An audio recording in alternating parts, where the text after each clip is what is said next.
Yeah. And next up, I would like to welcome Marlis. So Marlis works with an interdisciplinary project on nature-based solutions at the Climate-Biodiversity-Health nexus, in collaboration with the Faculty of Science and the Faculty of Medicine. Within this project, she focuses mainly on the intersections of nature-based solutions that benefit both the climate and biodiversity, while also contributing to psychological well-being. So Marlis, the floor is yours, and thank you so much for being here. Yeah, thank you very much for inviting me. I'll just share my slides. Okay, now you can see not presentation mode.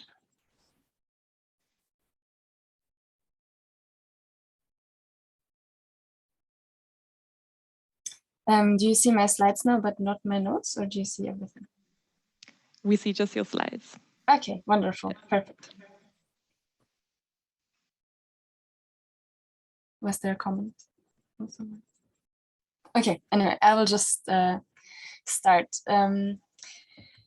Yeah, thank you for inviting me to this event, and thank you for the two previous speakers for very interesting talks. And I just want to say that I'm a little bit sick, so I hope that I will not start coughing very much. So as Vivia said, I work at the University of Lund, and I work within the group of environmental psychology. So I'm a psychologist by training. I have a little bit of a background in human ecology as well. And what I want to present today is work that I did at the University of Koblenz-Landau during my PhD, and now some work related to climate anxiety that I'm doing now. And maybe just to give you some background for why I'm interested in this. Back when I studied in Lund, actually, I read a book which very much inspired me called Living in Denial. And this was very eye-opening for me because this is a very extensive study basically showing that as we are facing climate change, we are facing a lot of very difficult, uncomfortable emotions. But what we see in everyday life is oftentimes that we continue life as usual. We continue as though nothing might be wrong.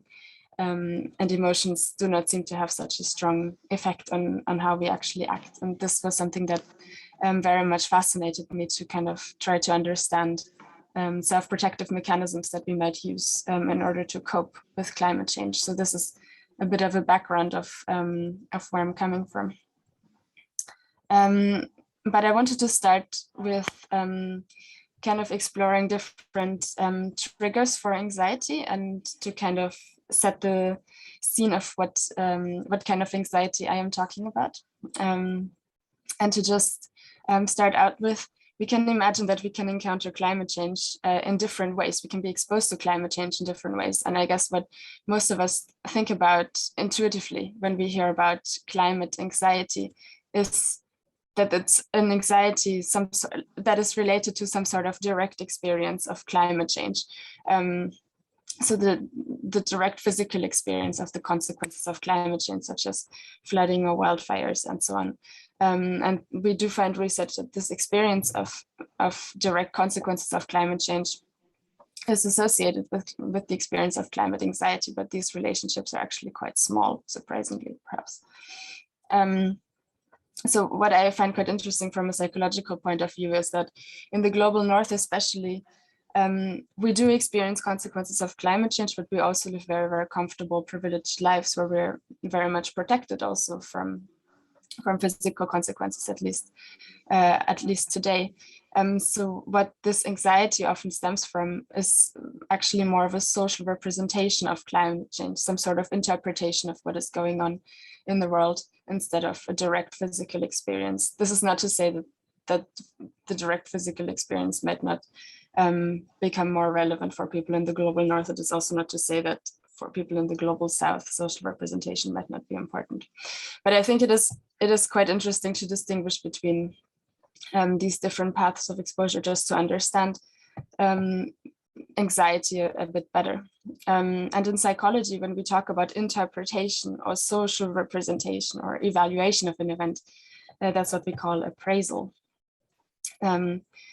So I do think it makes a lot of sense to look at appraisal theories of emotion in order to understand climate emotions. And appraisal theories of emotion are a group of theories that basically take as their main premise that appraisals cause emotion. So the way that we interpret certain events causes us to feel certain things. And these theories offer a lot more complexity, and there's some disagreement between different theorists and researchers, but this is the main premise that I'm departing from, because I think it offers quite some analytical power.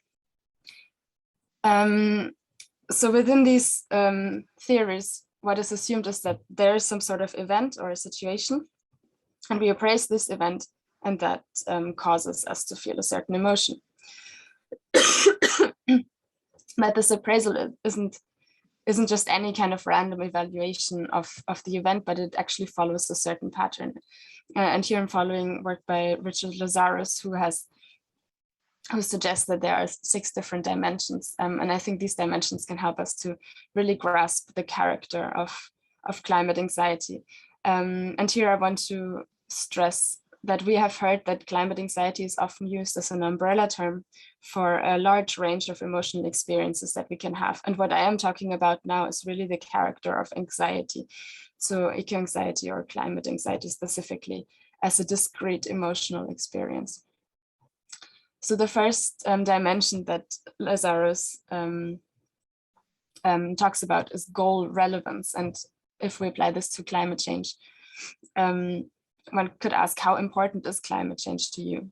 Depending on how I answer this question, I will have a different emotional experience. If I say that climate change isn't important for me at all, then I might not feel, or I might not consciously feel certain climate emotions. The second dimension is goal congruence, and how far does climate change affect my personal goals and my well-being? Type of ego involvement, this is also being called goal content.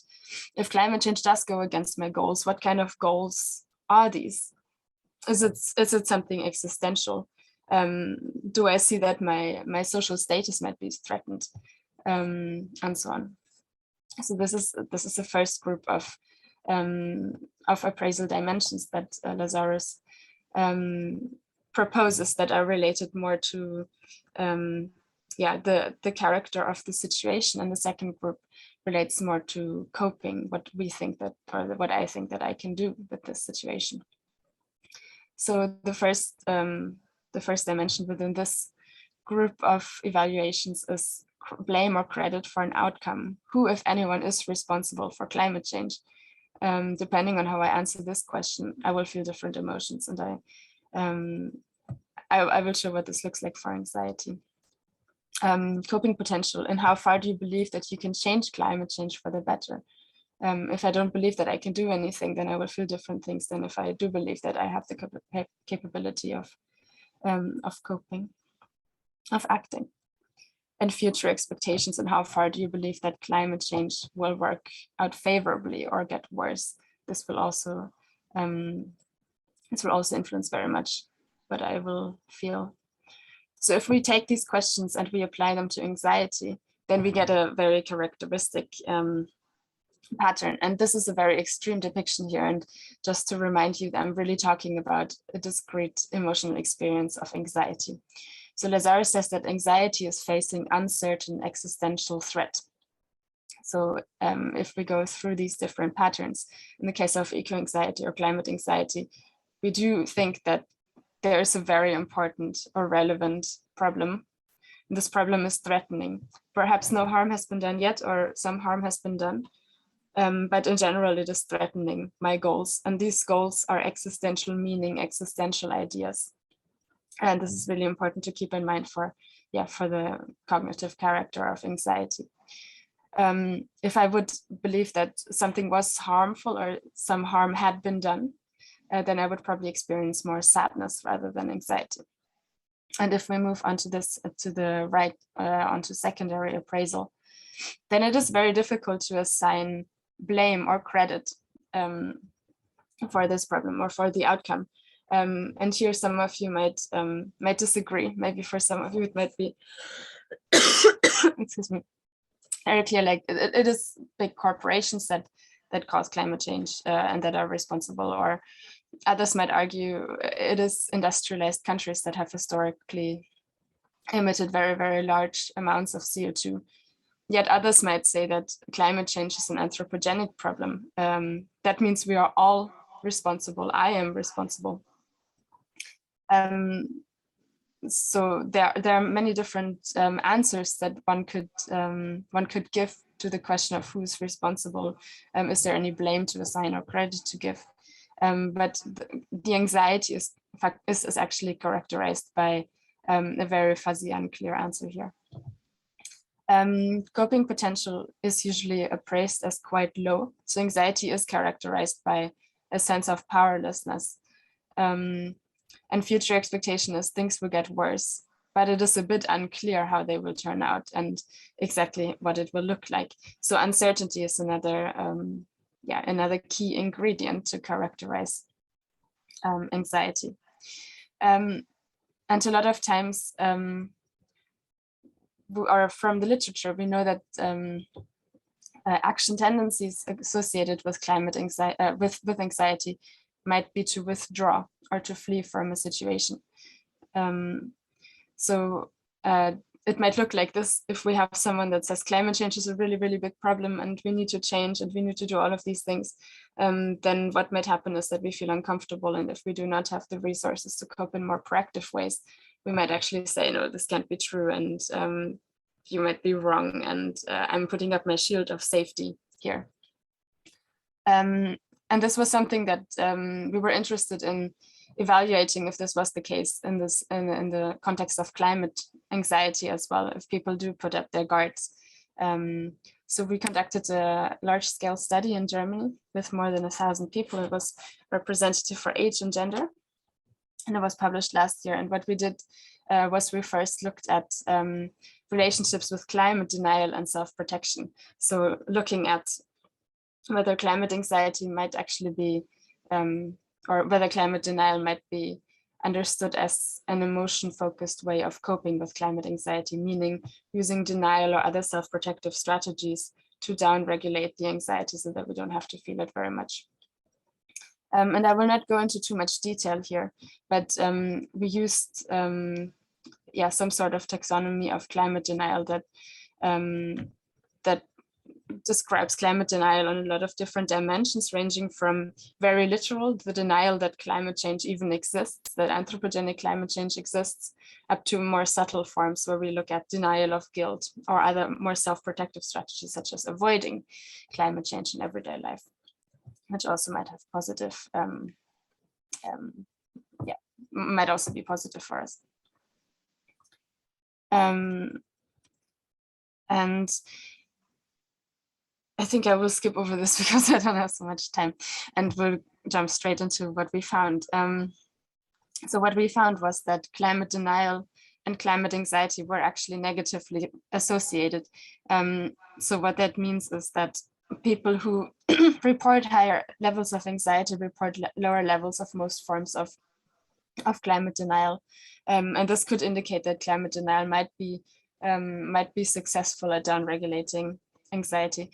We did find an exception, and that was avoidance. So people who reported higher levels of climate anxiety also reported that they avoided climate change more in their everyday lives. So they decided when they encountered climate change in the news, for example, to turn off those or to not read about it so much in social media and so on.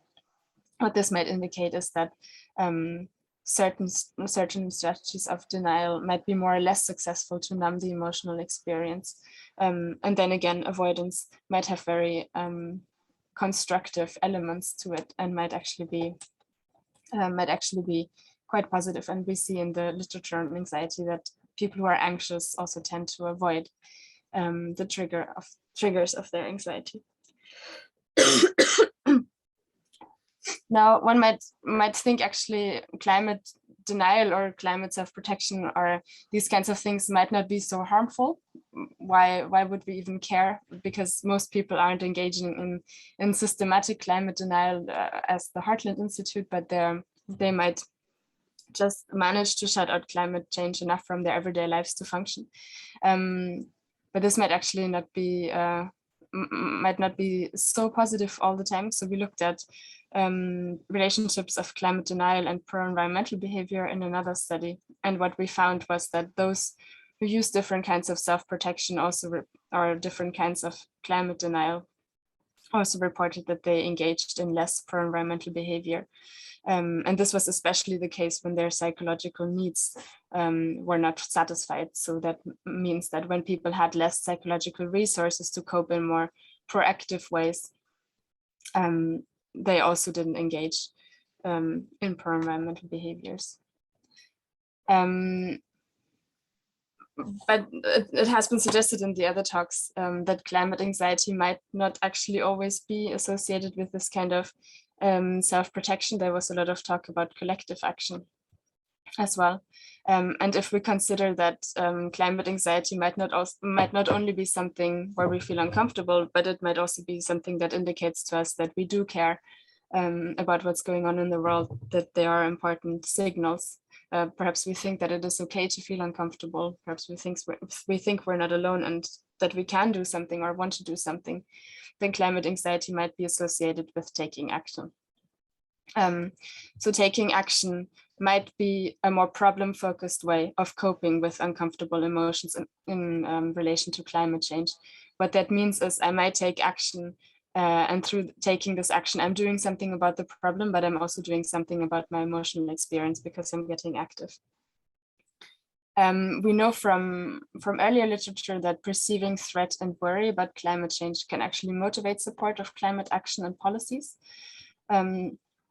And we have found in our own study, but also in a lot of other studies and a study that we did after the one that I described, that climate anxiety and pro-environmental behavior are actually positively associated, meaning that those who report climate anxiety tend to be more active as well. There's an interesting study by Alexandre Heeren and colleagues that shows that there is a stronger relation for people with lower climate anxiety. And this might be a little bit difficult to wrap your head around with all of these terms.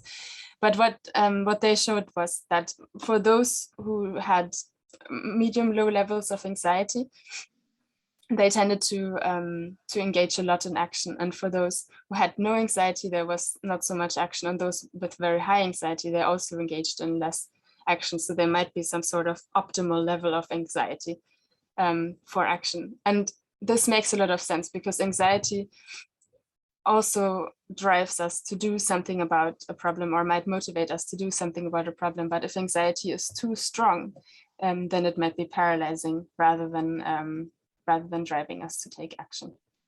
And this is something that definitely needs to be explored further in the literature. The literature on this is very, very new and hasn't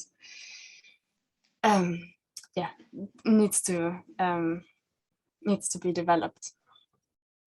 There's also an interesting study that has looked at participation in collective action as some sort of buffer and found that when people do engage in collective action, that might protect them from feeling very low, might protect them from mental illness and so on.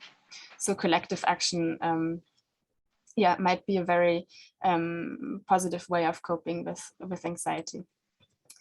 But I also want to emphasize that if we look at the research that is out there, these relations aren't as straightforward as they might seem.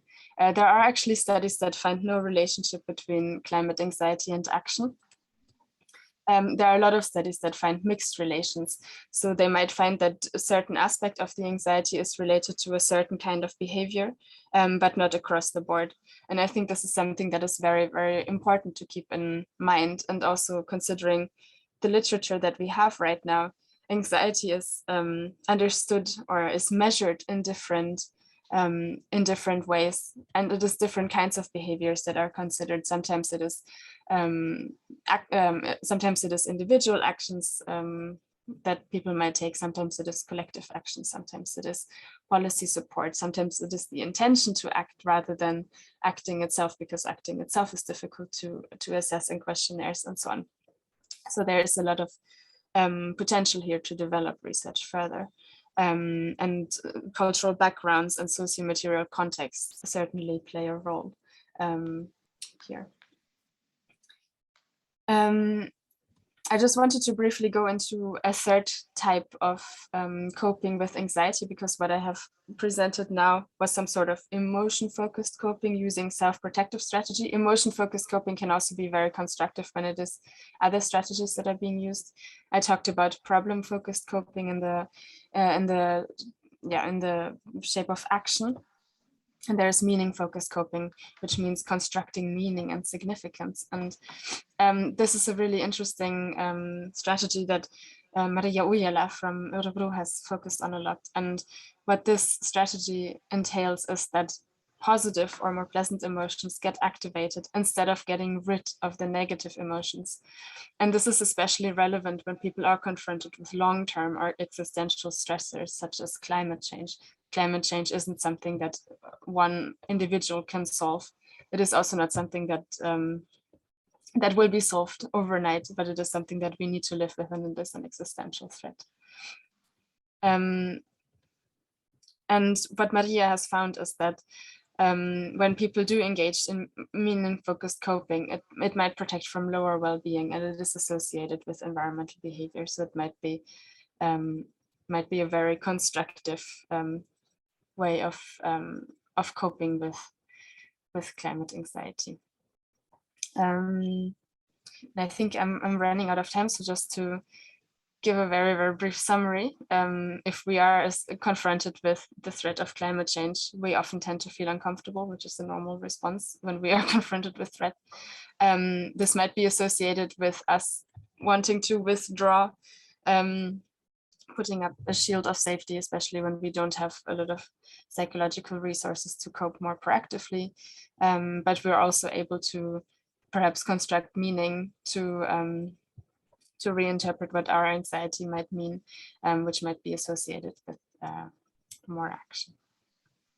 That's all I wanted to tell you today. Thank you very much for your attention, and feel free to contact me if you have any questions or comments.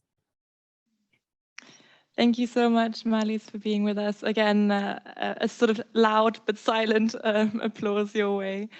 And thank you also for bringing more clarity as to what eco-anxiety is, for bringing in this component of climate denialism, which I think is also not to be forgotten or overlooked and to be taken quite seriously. And for sort of inviting us to also reflect upon how we want to use the emotions that we're feeling, and what they mean, how we can make sense of them and use them in a constructive and collective way. I wonder if there are any questions here in the room again for Marlis. We have a question right here from Robert. Yeah, thank you very much. It was very interesting about both eco-anxiety, the relationship of eco-anxiety and action. Thought was very interesting work. But I wonder if you could just give a short answer about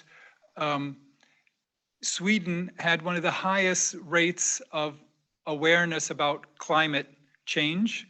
The Eurobarometer, I think 3 years ago, had like 76% of Swedes thought that climate change was the big issue. And then we see the latest elections in Sweden where we see a total switch, and where obviously people that do recognize climate change are no longer acting accordingly. And I mean, there is, of course, I'm not talking specifically about that climate deniers can actually be elected into the parliament, but actually the broad majority of the electorate doesn't seem to react in a logical, rational way to something they perceived at least 3 years ago. Is this some form of mass denial that you were looking into, these weaker forms of shielding? from rational action? Yeah, thank you for this question. And I think it's a really relevant one. And I want to say that I'm a psychologist and not a political scientist. So I don't feel that I am qualified to give a conclusive answer to this question, but it is something that can be observed and something that we observe in a lot of countries. And the awareness doesn't necessarily decrease, but perhaps it is other issues that people do feel or that people do care more about. And I guess something that I would like to, or something that comes to mind, is that awareness doesn't necessarily lead to action. And in environmental psychology, we talk a lot about knowledge behavior gaps. So knowledge about something or awareness about something isn't necessarily the only thing that helps us act, and acting can also be voting for certain parties or supporting certain policies. Yeah, then another thing that comes to mind is the work that I talked about in the very beginning, which is also set in the North, and perhaps a perception that we're quite protected in the North, and perhaps the desire to not engage with certain topics that don't seem too pressing. But yeah, I don't feel qualified enough to give a more explicit answer, I think. Thank you very much. There's a question in the chat here from Maria regarding action and easing anxiety. I wonder, is it the action or the connection and being in community? Yeah, I think that's a really, really interesting question. I think it's really relevant. And I do believe it might be both, because I do think being in community does offer a lot of relief when it comes to eco emotions. Being with people that actually relate in similar ways to the world might be something that is very, very validating, and so on. And then taking action obviously also means doing something about the threat. So I do believe it might be both. But we are actually just started collecting data yesterday for another large-scale study in Germany with 2,000 people, looking at different forms of connection and climate anxiety and how they relate to collective action. So hopefully in some months, I might have more insight on this. But also maybe also from working with climate activists in another project, these feelings of connection and being in a very safe space and so on did contribute a lot to activists' well-being beyond taking action. So I do think that is very, very relevant. Thank you so much. I suggest that any online participants continue to write questions in the chat, and then Marlis, if you have a little bit of time, maybe you could leave some responses.